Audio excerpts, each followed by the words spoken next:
pessoal, nós vamos começar a falar sobre os filos do reino Animalia. O primeiro dele é o filo Porifera.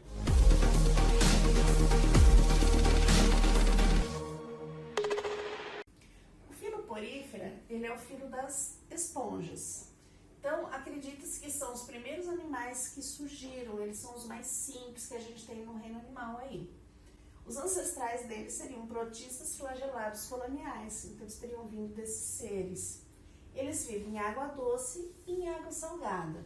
Não têm tecidos verdadeiros, então o tecido verdadeiro é aquele organizado, com funções específicas, eles não têm isso. São formados por células, mas não têm tecidos verdadeiros.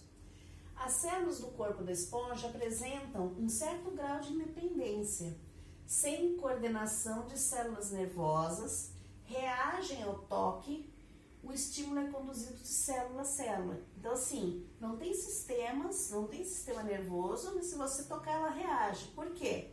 O estímulo vai passando de uma célula para outra, então por isso que ela acaba reagindo. São assimétricos e algumas têm simetria radial. São sésseis, quer dizer, são fixos quando adultos. São presos em substratos imersos, como rochas, madeiras, conchas. Fase larval, elas são nadantes. São coloniais, então elas vivem em grupos, vivem juntas ali, e elas movimentam a água ao seu redor para se alimentar e conseguir respirar. Então elas conseguem movimentar a água em volta delas. Então, essa é a representação de uma esponja, que vocês vão ver uma imagem com uma esponja bonitinha, que elas são todas muito bonitinhas. Isso aqui é só a representação. Então, o que a gente vai ter? A gente tem a parede da esponja, ela é ligada ao substrato, como a gente falou, e tem a saída de água e substâncias através do ósculo. Então, ela tem uma abertura. Algumas, esse ósculo abre, fecha. Então, depende da esponja.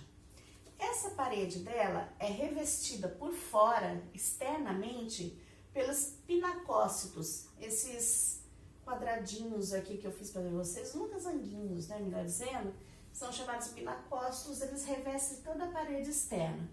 Entre um e outro, tem um poro que atravessa essa parede de fora a fora, que é chamado de porócito. A água, ela entra pelo porócito e vai cair nessa cavidade que a gente chama de esponjocele, tá? Mas ainda na parede da esponja, nós temos essa parede internamente, a gente chama de mesoílo, e nós encontramos espículas. Essas espículas, elas são de carbonato de cálcio e sílica.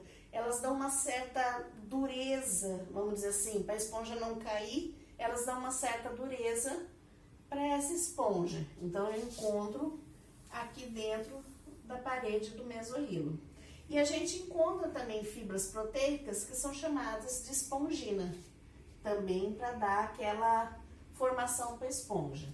Então, a água entra com oxigênio e nutrientes pelos poros, os porócitos, e cai na cavidade, tá? Que é chamada de esponjocele, essa cavidade interna. Ela não faz a digestão, só fica a água com todas as substâncias ali dentro. Revestida internamente, a minha esponja, a gente vai encontrar células chamadas de coanócitos, que são essas célulazinhas aqui. Essas células, que eu representei elas aqui maior para vocês, ela tem essa formaçãozinha e um flagelo na ponta. Esse flagelo, ele movimenta, ele fica batendo, e ele movimenta a água dentro da esponja. Então, a água com nutrientes, com oxigênio, ela fica se movimentando aqui dentro. E aqui, esse colarinhozinho que eu tenho do meu coanócito, esse colarinho, ele vai fazendo a filtração desses nutrientes. Então, os nutrientes vão passando com ele é meio flexível, ele parece mais uma redinha, e ele vai fazendo a filtração. Aí, o que vai acontecer? Esses nutrientes vão entrar no coanócito e vão parar aqui atrás, ó, que já fica dentro da parede, numa estrutura, numa célulazinha chamada de amebócito, tá? Ela é mais gelatinosa. Esse amebócito, E dentro dele vai ocorrer a digestão dessas substâncias que entraram. Então, vai ocorrer a digestão intracelular. Ele tem vacúolos digestivos ali que vão digerir essas substâncias.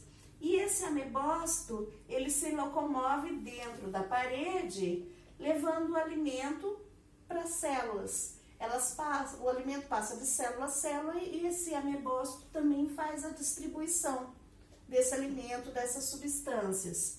E ele aproveita, quando ele está fazendo isso, ele retira as excretas e ele também produz os gametas, tá? Então, tem produção de gametas aqui também no amebócito, tanto óvulos como espermatozoides. O coanócito também produz espermatozoides. Então, você percebe que essas células, elas são básicas dentro da esponja. Elas estão relacionadas com a alimentação e está relacionado com a reprodução. Então, o amebócito produz gametas femininos e masculinos, o coanócito produz só os masculinos. Então, a gente percebe isso acontecendo. Com isso que a gente falou, a gente percebe que as esponjas são filtradoras, elas filtram a água para tirar os nutrientes. A respiração e a excreção são feitas por difusão. Então, conforme o amebócito vai distribuindo as substâncias, elas entram e saem das células através do processo de difusão. Difusão simples, difusão facilitada. Então, esses processos vão acontecendo aqui, ó, dentro da parede, através dessas células aqui. Joga a excreta aqui dentro, a água carrega e leva embora a excreção das nossas esponjas. Então, a água com nutrientes entra pelos poros, a água com excreção sai pelo ósculo. A reprodução das esponjas, como que ocorre? De forma assexuada, por brotamento. Brotamento, a esponja produz brotos que ficam ligados uns aos outros, formando a colônia. Então, ela forma colônias através dos brotos que ela produz, que são formações idênticas a ela, não há variabilidade genética, e elas caem em volta dela, formando a colônia. Ou gemulação, tá? O que seria essa gemulação? É um agrupamento de amebócitos e outras células não diferenciadas. Elas se isolam e formam uma espessa membrana protetora. Nessa membrana eu vou encontrar esponjinha e espícula, aquilo que tinha lá na parede da esponja. Então, ela forma essa estrutura. Quando que ocorre isso? Quando a esponja está morrendo e se desintegrando. Então, ela forma essas estruturas, essas gemas, que são formadas em situações ambientais não muito interessantes para as esponjas. Ele forma essas estruturas resistentes que vão ficar ali no ambiente até o ambiente se tornar favorável. Então, é uma estrutura protetora, que essa gema é uma estrutura protetora que a esponja produz quando ela está morrendo, se desmanchando. Às vezes pode ser por velhice, como pode ser porque o ambiente não está favorável, ela está morrendo. Então, ela produz as gemas para garantir que quando o ambiente se tornar favorável, ela forma as colônias novamente das esponjas. Então, quando se tornar favorável, aquela camada protetora se desmancha, as células se organizam e sai uma esponjinha de novo aí na história. Então, reprodução assexuada por brotamento ou gemulação. E sexuada. Eu tenho esponjas tanto monóicas como dioicas. Eu tenho uma variedade enorme de espécies e eu tenho monóicas e dioicas. Os óvulos são produzidos na mesogleia, que seria aquela camada que a gente viu ali da parede, vamos dizer assim. E os espermatozoides, eles são produzidos tanto nos amebócitos como nos coanócitos, que a gente falou. Eles são liberados no espongiocelo, sai pelo ósculo e vai para o exterior. Aí ele vai até achar a próxima esponja, vai entrar pelo porócito e vai procurar lá na paredezinha o óvulo para ocorrer a fecundação. elas não se autofecundam porque a reprodução sexuada serve para levar variabilidade genética. Se elas se autofecundarem, não tem variabilidade, é mais fácil fazer um brotamento, tá?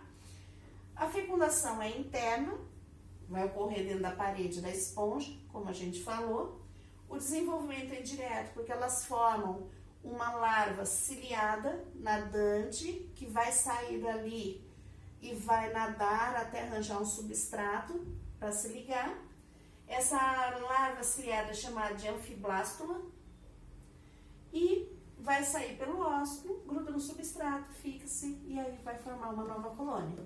Então essa é a reprodução sexuada das esponjas.